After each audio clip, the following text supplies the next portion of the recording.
육신을 가지고 이 땅에서 살아가는 모든 사람들은 저마다 하는 여러 종류의 사랑을 받고 살아갑니다. 제일 먼저 생각할 수 있는 것은 자녀를 향한 부모님의 사랑이죠. 그리고 친구와 친구 사이 사랑의 또 다른 이름인 우정도 있습니다. 더 나아가서 이 남녀 간에 누리는 사랑도 있다는 것입니다. 그리고 보통 많은 이들은 이 중에서 가장 위대한 사랑을 선택하라면 바로 자녀에게 주는 부모님의 사랑을 택할 것입니다. 그러나 여기에 우리 그리스도인들이 말할 수 있는, 그리고 지금도 누리고 있는 사랑이 한 가지 더 있습니다. 바로 세상에 존재하는 사랑들 중에서 가장 숭고하고 가장 헌신적인 사랑은 인류를 향하신 하나님 아버지의 사랑이 바로 그것입니다. 또한 그 사랑의 대가로 독생자 예수 그리스도를 이 땅에 보내셨기 때문입니다. 이어지는 또 하나의 사랑은 우리를 대신하여 십자가에 자신의 목숨을 내어주신 우리 예수님의 사랑입니다. 이것을 통하여 죄로 인해 구원받을 자격이 전혀 없었던 우리가 구원받아서 하나님의 자녀가 되었고 사랑받는 존재가 되도록 허락하신 것입니다. 특별히 이러한 사실을 오늘 본문에 기록한 사도 바울도 고린도 교회 성도들에게 편지하고 있습니다. 이 고린도 후서가 기록될 당시에 고린도 교회의 상황은 여러모로 많은 문제들이 있었습니다.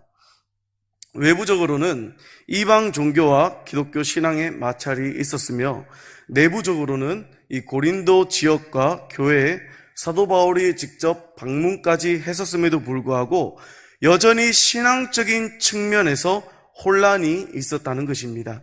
이 바울의 사도직에 대해서 인정하지 않는 자들도 생겨납니다. 예수님의 직접적인 12제자가 아닌 바울이 어떻게 사도가 될 수 있냐라고 의구심을 가졌다는 것입니다. 음란의 문제도 있었습니다. 무분별하게 이 불신자들과 교제를 함으로써 그리스도인의 순결함과 거룩성이 훼손되었습니다. 거짓 교사들은 그리스도를 믿음으로 구원을 받는 이 복음 이외에 다른 복음을 전하면서 교인들을 뒤흔들고 또한 교회를 무너뜨리려고 했습니다. 이러한 많은 문제 앞에서 바울은 고린도 교인들이 올바른 복음 위에 바로 서기를 바라고 있었습니다. 주님의 그 십자가 사랑, 그 십자가 은혜, 그 놀라운 사랑을 받은 그리스도인으로서 그 사랑을 받은 삶을 살아가기를 바라며 눈물로 오늘 이 편지를 기록한 것입니다. 더 나아가서 저는 오늘 이 본문의 말씀을 묵상하면서 지금까지는 그냥 성경을 읽으며 넘어갔던 한 부분이 눈에 들어오기 시작했습니다. 바로 오늘 본문 14절 전반부인 그리스도의 사랑이 우리를 강건하시도다라는 부분이었습니다. 이 국어사전에서의 강건하다라는 뜻에 대해서 내키지 아니한 것을 억지로 권하다라고 정의를 합니다. 그러나 성경에서 말하는 이 강건하다라는 것은 이러한 사전적 의미와는 조금 다른 측면으로 볼 수 있을 것 같습니다. 또한 오늘 14절에 등장한 이 표현은 고린도 교인들을 향한 바울의 마음을 주님께서 강하게 붙드셨다라고도 해석할 수 있습니다. 왜냐하면 우리가 읽지는 않았지만 이전 구절에서 바울이 고린도 교인들을 향한 그 애타는 심정, 애타는 마음을 계속해서 이야기하고 있기 때문이고 본문도 그러한 내용에 이어지기 때문입니다. 그러나 저는 더 넓은 의미에서 바울을 강건하신 그 그리스도의 사랑, 그 예수님의 사랑이 오늘날 예수 그리스도를 믿음으로 구원받아 이 자리에 나와 함께 예배를 드리며 함께 신앙생활하는 모든 성도님들을 향한 것으로 생각해 보았습니다. 자신의 아들을 내어주시고 자신의 목숨을 내어주시기까지 하신 그 사랑이 바로 우리를 강건하셨다는 것입니다. 그리고 그런 측면에서 본문을 읽으며 또 묵상하고 의미를 찾고 나니 오늘 이 본문에서 표현하고 있는 우리를 향하신 그 주님의 사랑이 여러 방면에서 너무나 놀라운 것이라는 것을 저는 알게 되었다는 것입니다. 그렇기에 이 시간 우리를 강건하시는 그 그리스도의 사랑에 대해서 저는 우리 성도님들과 함께 두 가지 측면으로 살펴보고자 합니다. 가장 먼저는 우리를 강건하시는 그리스도의 사랑이 어떤 사랑인지를 살펴보고, 또한 두 번째로는 그 사랑을 받은 우리가 어떤 삶을 살아야 하는지에 대해서 함께 묵상하는 복된 시간이 되기를 간절히 바랍니다. 먼저 오늘 본문에서 이야기하는 우리를 강건하시는 그리스도의 사랑이라는 것은 세상 그 무엇도 줄 수 없는 대속의 사랑을 의미합니다. 오늘 본문에서 가장 처음으로 등장하는 표현이며 이 말씀의 제목에서 등장하는 강건하다의 원문은 시네케이라고 합니다. 시네케이. 이것은 굉장히 강한 표현인데 대상의 행동을 강제하거나 어떤 행동을 할 수밖에 없게끔 강요한다는 의미를 가지고 있습니다. 혹은 여기에 더해서 그 대상을 강제로 끌고 온다는 의미도 있으며 붙잡고 다른 것들로부터 차단하며 통제한다는 의미도 담겨 있습니다. 그래서인지 오늘 본문을 제외한 이 원문이 기록된 다른 본문들을 보면 대부분이 부정적인 의미로 쓰입니다. 귀신과 같은 무언가에 씌여 있다거나 또한은 병마를 앓고 있고 또한 밀리고 답답하고 가둬져 있고 붙잡혀 있으며 막혀 있다라는 것들에 이 단어가 쓰이고 있다는 것입니다. 그런데 사도 바울은 이러한 의미를 지닌 원문을 오늘 그리스도의 사랑을 받고 있는 우리에게 대입하고 있습니다. 그런데 놀라운 것은 이러한 부정적인 의미, 극도로 부정적인 의미의 이 시네케이라는 표현이 오늘 그리스도의 사랑으로 우리에게 대입되니 세상에서 가장 큰 위로를 주는 위대한 표현으로 바뀌었다는 것입니다. 이것이 의미하는 것은요, 그리스도의 사랑 안에 우리가 속하게 되었다는 것입니다. 또한 그리스도의 사랑에 우리가 붙들린 바 되었다는 것을 의미합니다. 그 사랑 안에서 우리가 살게 되었다는 것을 의미합니다. 그 예수 그리스도의 사랑이 우리의 삶의 원동력이 되었다는 것, 이것이 바로 오늘 본문에서의 강건하다라는 이 위대한 표현이라는 것입니다. 그리고 이렇게 우리를 강건하시는 그리스도의 사랑이 어떤 사랑인지에 대해서 오늘 본문 14절 후반부에서는 우리에게 이렇게 말씀합니다. 우리가 생각하건대 한 사람이 모든 사람을 대신하여 죽었은즉 모든 사람이 죽은 것이라. 이것은 바로 예수님께서 십자가에서 못 박혀 죽으신 사건을 이야기를 합니다. 모든 인류의 죄를 대신하여서 우리의 죄를 속량하시기 위하여 죽으신 것입니다. 우리를 너무나 사랑하셔서 이 땅에 성육신하신 그 예수님께서는 자신의 목숨을 십자가에 내어주셨습니다. 그리고 그 예수님께서 죽으심으로 우리가 죄에서 구원을 받게 된 것, 이것이 바로 세상 그 누구도 줄 수 없는 우리가 예수님께로부터 받은 대속의 사랑이라는 것입니다. 이 사랑은 세상 사람들의 기준에서는 아무리 설명을 해도 이해할 수 없는 신비입니다. 세상 사람들은 우리에게 이렇게 이야기를 합니다. 아니, 어떻게 나와 상관도 없는 이 예수라는 한 사람의 죽음으로써 내가 구원을 받을 수 있는가? 한국에서 멀리 떨어진 이스라엘에서, 그것도 지금이 아닌 약 2000년 전에 죽은 이 예수라는 사람이 과연 나와 무슨 상관이 있느냐라는 것입니다. 이것은 세상 사람들이 도저히 이해하려고 해도 이해할 수 없는 것입니다. 하지만 우리가 가지고 있는 것이 바로 그 이해할 수 없는 것을 믿는 믿음이라는 것이죠. 예수님께서 십자가에 달려 돌아가신 그 대속의 사랑이 세상 사람들에게는 믿기지 않는 신화와 같은 이야기이지만 우리에게는 너무나 실제적으로 가까이 와닿고 믿어지는 사랑이라는 것입니다. 육신을 가지고 이와 비슷한 사랑을 보여준 한 어머니의 이야기를 다룬 책이 있습니다.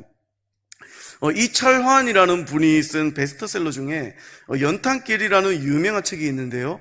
이 책 중에서는 소중한 희망이라고 하는 제목의 글이 한 편 소개되어 있는데 그 글의 내용은 이렇습니다. 한 화가가 있었습니다.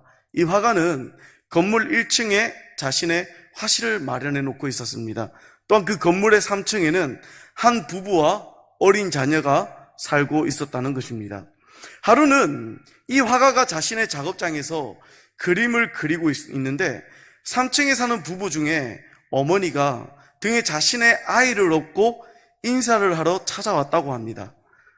그래서 자신도 그 어머니를 보고 반갑게 인사를 하는데 그녀가 항상 한쪽 눈을 감고 생활하는 것이 떠올랐습니다. 계단을 내려올 때도 자신에게 인사를 할 때도 한쪽 눈을 감고 있었다는 것입니다. 그래서 이상하다라고 생각을 하면서 이 등에 업은 아이를 보니까 그 아이 또한 한쪽 눈을 감고 있었습니다. 그 후 며칠 뒤에 아이의 어머니가 화가를 찾아옵니다. 그리고 하나의 사진을 내밀면서 이야기를 하는데, 사진에는 한쪽 눈을 감고 있는 아이의 모습이 담겨 있었습니다.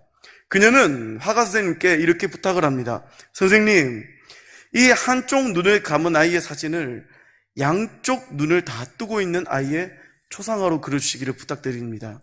저는 늘 하나님께 이렇게 기도하고 있습니다. 우리 아이가 컸을 때는 두 눈을 다 뜨고 살아가게 해주세요 라고 말입니다. 그리고 반드시 그렇게 될 것을 저는 확신하고 있습니다. 선생님, 저의 소망처럼 아이가 건강한 모습으로 두 눈을 뜬 초상화를 그려주세요. 이 말에 감동을 받은 화가는 받은 사진을 참고해서 정성껏 양쪽 눈을 뜬 아이의 초상화를 그렸고 아이의 어머니에게 갖다 줍니다. 이 초상화를 받은 그녀는 기뻐하면서 이렇게 이야기를 합니다. 선생님, 저는 오늘 이 초상화를 받으니까 너무나 마음이 기쁩니다. 그리고는 화가에게 매우 충격적인 이야기를 합니다. 저는 제 아이가 어느 정도 크면 제 눈 한쪽을 아이에게 주려고 합니다. 그래서 그때를 생각하면서 지금도 무슨 일을 하든지 저는 한쪽 눈으로 살아가는 연습을 하고 있었습니다. 어머니는 자신의 한쪽 눈을 빼어서 아이에게 주는 것을 기쁨이라고 표현하고 있었습니다. 화가는 이러한 어머니의 이야기를 들으면서 어머니의 사랑을 믿는 자녀에게는 희망이 있다라고 글을 마치고 있다는 것입니다. 그리고 이러한 화가의 말을 우리 그리스도인에게 바꿔서 말하면 아마 이렇게 표현할 수 있을 것 같습니다. 하나님의 사랑을 믿는 우리에게는 희망이 있다. 아무리 크고 뛰어나다 할지라도 이 세상의 사랑은 우리에게 완전한 희망을 줄 수 없습니다. 그러나 우리를 향하신 주님의 사랑은 완전한 사랑입니다.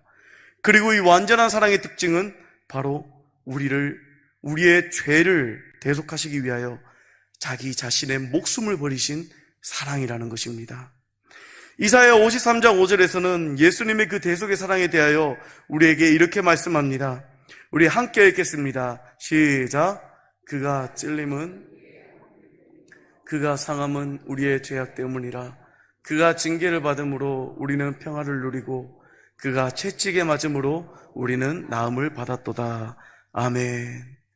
예수님께서 찔리시고 그 예수님께서 상하시고 그 예수님께서 고통당하신 모든 이유가 자기 자신의 죄 때문이 아니라 바로 이 자리에 있는, 예배를 드리고 있는 우리 모두 한 사람 한 사람을 위한 대속의 사랑 때문이었습니다. 자신의 죄로 말미암아 반드시 죽을 수밖에 없는 존재인 우리였습니다.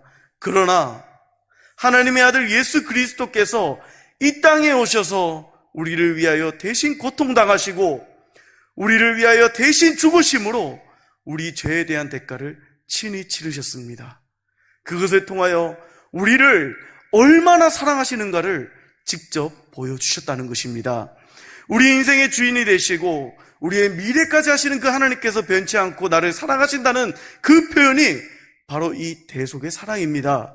이 사랑은 목숨까지 내어준 사랑이기 때문에 세상 그 무엇도 그 누구도 줄 수 없습니다. 그 어떤 사랑과도 바꿀 수 없습니다. 그 어떤 사랑과도 비교할 수 없습니다.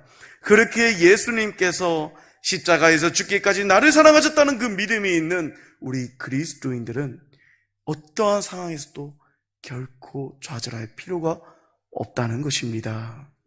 그리스도의 사랑, 그 대속의 사랑으로 우리를 강건하신다는 사실을 믿는 우리 그리스도인은 어떤 상황에서도 결코 희망을 포기할 수 없다는 것입니다. 따라서 우리를 향한 그리스도의 사랑, 우리를 붙드시며 우리를 강건하시는 그 대속의 놀라운 사랑을 생각하면서 이 땅에 힘들고 고통스러운 어떤 상황에서도 견뎌내며 어떠한 상황 속에서도 좌절하지 않고 이겨내는 그러한 저와 또 우리 성도님들이 될 수 있기를 주님의 이름으로 간절히 바랍니다. 마지막으로 그 대속의 사랑을 받은 우리는 예수 그리스도를 위해 살며 새로운 인생을 살아가야 합니다. 오늘 본문 15절의 말씀을 다시 한번 함께 읽었으면 좋겠습니다. 본문 15절 말씀 함께 읽겠습니다. 시작.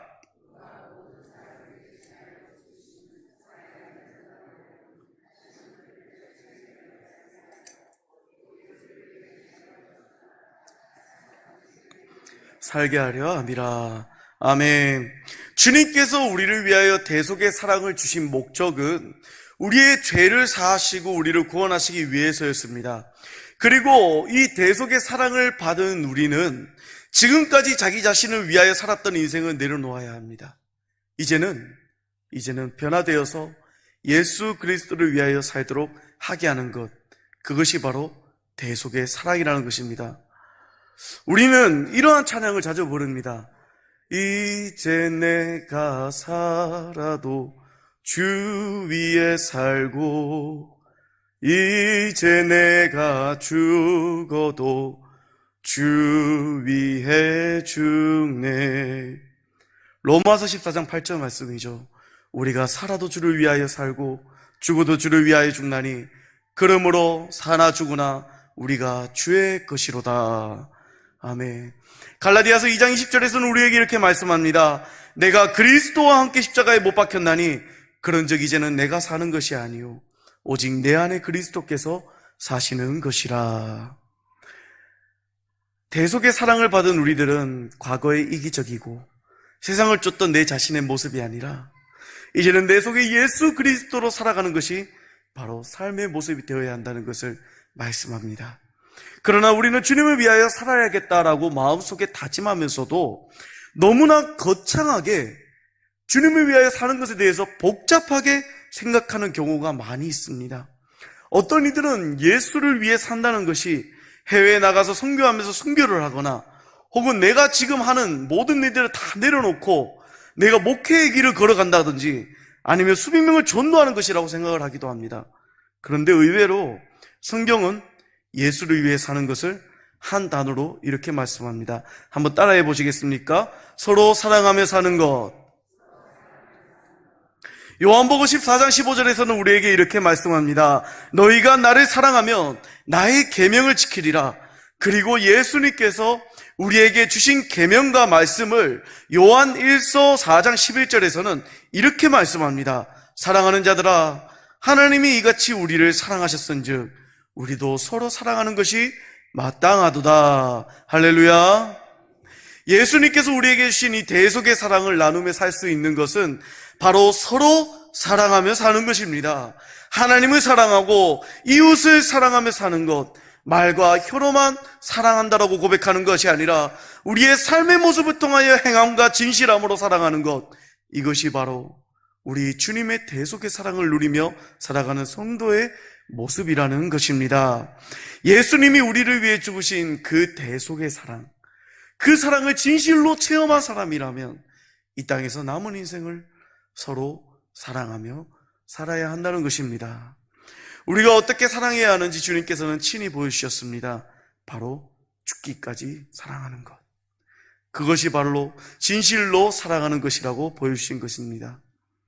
대속의 사랑을 받은 우리는 일평생 마음에 그 사랑에 대한 감격이 있는 그리스도인들은 가면 갈수록, 신앙생활을 하면 할수록, 인생의 깊이가 깊어지면 깊어질수록 그 사랑의 깊이가 깊어져야 합니다.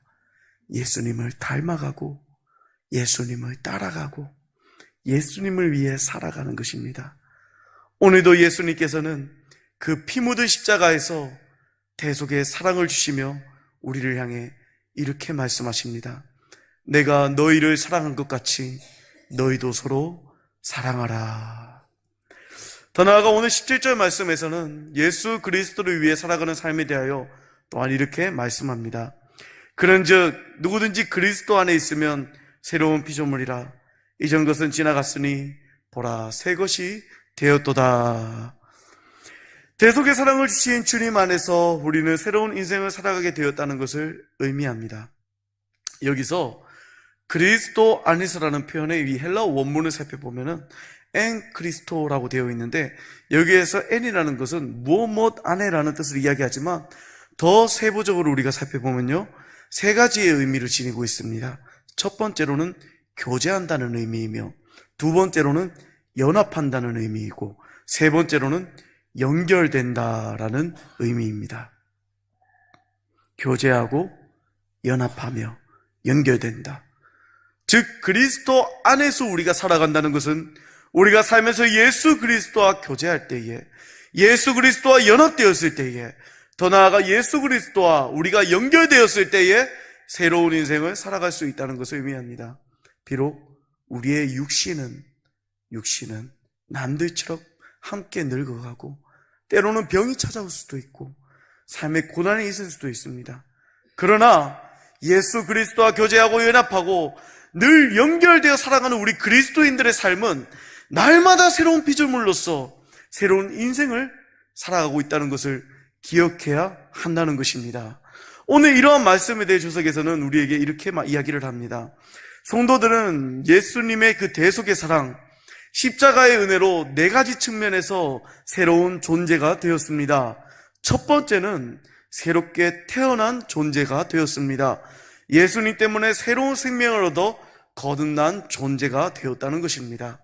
두 번째로는 새로운 신분을 가진 존재가 되었습니다. 과거에는 사탄의 종이요 죽음의 자녀였지만 이제 우리는 생명과 성령의 법으로 하나님의 자녀의 신분을 가지게 된 것입니다. 이제 우리가 하나님을 아버지라고 부를 수 있는 새로운 신분으로 바뀌게 되었습니다. 또한 세 번째로 새로운 끝을 가진 존재로 바뀌었습니다. 우리의 마지막은 지옥에서 천국으로 옮겨졌습니다. 네 번째로는 새로운 가치관과 비전을 가진 존재로 변화되었습니다.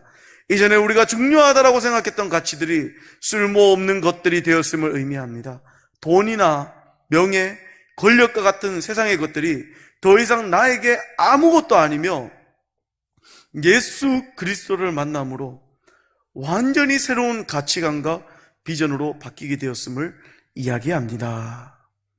이것이 바로 대속의 사랑을 받아 예수를 위해 살며 새로운 인생을 살아가는 성도의 모습임을 이야기하고 있다는 것입니다. 오늘 이 말씀을 생각하며 한 분의 이야기를 소개하고자 합니다. 1868년에 출생하여서 1954년에 소천하신 프레드릭 리먼이라는 목사님의 이야기입니다. 이분은 11살 때 예수님을 영접하였고 이후 노스웨스턴 대학을 졸업한 뒤에 침례교회 목사님이 되셨습니다. 그리고 시골교회에 목회를 시작했는데 한 곳에 머무르시지 않고 일생 동안 여러 지방의 어려운 시골교회들을 섬기셨다는 것입니다. 이렇게 시골교회들을 섬기시다 보니까 가는 교회들마다 형편이 너무 어려워서 생활비를 충당할 수가 없었습니다. 그래서 사역을 하면서 동시에 할 수 있는 그러한 일들을 감당했다는 것입니다. 가구점에서 목공으로 또는 공장에서 닥치는 대로 자비를 하면서 생활비를 법니다. 이런 생활 속에서 육신은 너무 지쳤습니다. 삶이 너무나 힘들어서 이러한 어려운 시골교회를 섬기며 목회를 하는 것이 과연 내게 주신 사명이 맞는가? 라는 여러 고민과 좌절감을 리먼 목사님이 느꼈다는 것입니다. 이런 날이 계속되던 어느 날에 리먼 목사님은 또다시 일을 하러 치즈 공장으로 출근을 합니다. 그리고 오전에 일과를 마치고 점심을 먹으려고 도시락 가방을 여는데 시 한 편이 적힌 종이가 눈에 들어왔다는 것입니다. 리먼의 아내가 남편을 생각하면서 정성 들여 써놓은 시였는데 그것은 아주 오래된 유대 랍비의 시를 옮겨 적어놓은 것이었습니다. 그리고 그 내용은 이러했습니다. 하늘을 두루마리 삼고 넓은 대양을 잉크로 채워도 크신 하나님의 사랑을 모두 기록할 수 없겠네. 시를 다 읽기도 전에 세상 그 무엇보다 크신 그 하나님의 사랑, 그 놀라우신 사랑이 어려운 목회와 막노동에 찌들어 있었던 그 리먼 목사님을 덮었습니다. 그리고 그 사랑에 덮인 리먼 목사님은 하나님의 사랑에 대해 이렇게 고백하기 시작했다는 것입니다. 하나님, 그렇습니다. 바닷물을 먹물 삼아도 주님의 사랑을 다 기록할 수 없습니다. 나의 상황과 환경이 어려울지라도 우리를 위해 독생자를 보내신 그 놀라운 사랑의 하나님, 그 사랑의 하나님을 영원히 찬양하겠습니다. 그렇게 예수님을 이 땅에 보내신 하나님의 사랑, 그리고 우리에게 대속의 사랑을 주신 그 주님을 생각하면서 힘과 위로를 얻은 리먼 목사님은 그 자리에서 곡을 썼는데요. 그 곡이 바로 많은 그리스도인들이 사랑하고 우리가 자주 부르는 찬송가인 304장, 그 크신 하나님의 사랑이라는 찬송가인 것입니다. 이처럼 우리를 강건하시는 그리스도의 사랑, 그 대속의 사랑은 어떤 힘들고 지친 상황에서도 우리를 위로하시며 우리에게 새 힘과 능력을 주십니다. 이 사랑을 통해서 우리에게 주어진 삶을 변화시키며 우리가 그리스도인으로서 새로운 삶을 살아가게 하신다는 것입니다. 사랑하는 성도 여러분, 우리를 강건하시는 그 그리스도의 사랑, 십자가에서 보이신 그 대속의 사랑은 절대로 신화나 같은 소설이나 이야기가 아닙니다. 그 대속의 사랑은 역사적인 사실이며 하나님께서 우리를 사랑하신다는 분명한 증거라는 것입니다. 우리 그리스도인들은 주님께서 주신 이러한 대속의 사랑을 항상 기억하며 살아야 합니다. 예수님께서 나를 위해 이 땅에 오셔서 십자가를 지시고 죽으셨다. 나를 위하여 하나님이신 그 예수님께서 자신의 목숨을 버리셨다.